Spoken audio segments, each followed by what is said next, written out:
এদিকে চট্টগ্রামে গণসংযোগে হামলার ঘটনায় এখনও গ্রেফতার হয়নি কেউ। গুলিবিদ্ধ বিএনপি প্রার্থী এরশাদুল্লাহর শারীরিক অবস্থা স্থিতিশীল। বিস্তারিত জানাতে এই মুহূর্তে চট্টগ্রামের খন্দকারপাড়া এলাকায় আছেন সহকর্মী পার্থপ্রতিম বিশ্বাস। সরাসরি যাচ্ছে তার কাছে।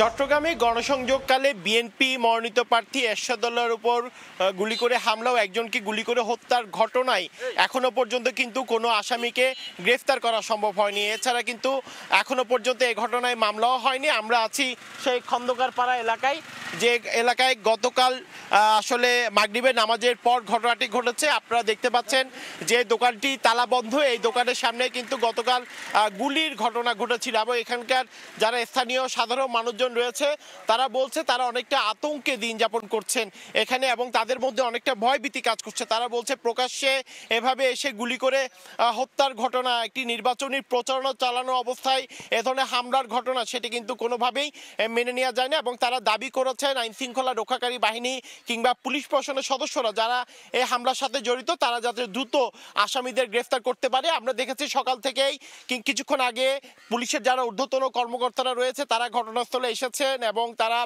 আসলে বিভিন্ন অ্যাঙ্গেলে কিন্তু তারা এই তদন্ত চালিয়ে যাচ্ছেন। আসলে কি কারণে কারা এই হত্যাকাণ্ডের ঘটনা কিংবা হামলার ঘটনা ঘটিয়েছে সেই বিষয়টিও কিন্তু তারা তদন্ত করে দেখছেন এবং তারা বলছেন কিছুক্ষণের মধ্যেই আজকে আসলে যে ঘটনায় কিন্তু মামলা হবে। অন্যদিকে আমরা দেখেছি এরশাদুল্লাহ কিন্তু চট্টগ্রামের এভার কেয়ার হাসপাতালে তিনি চিকিৎসাধীন অবস্থায় রয়েছে।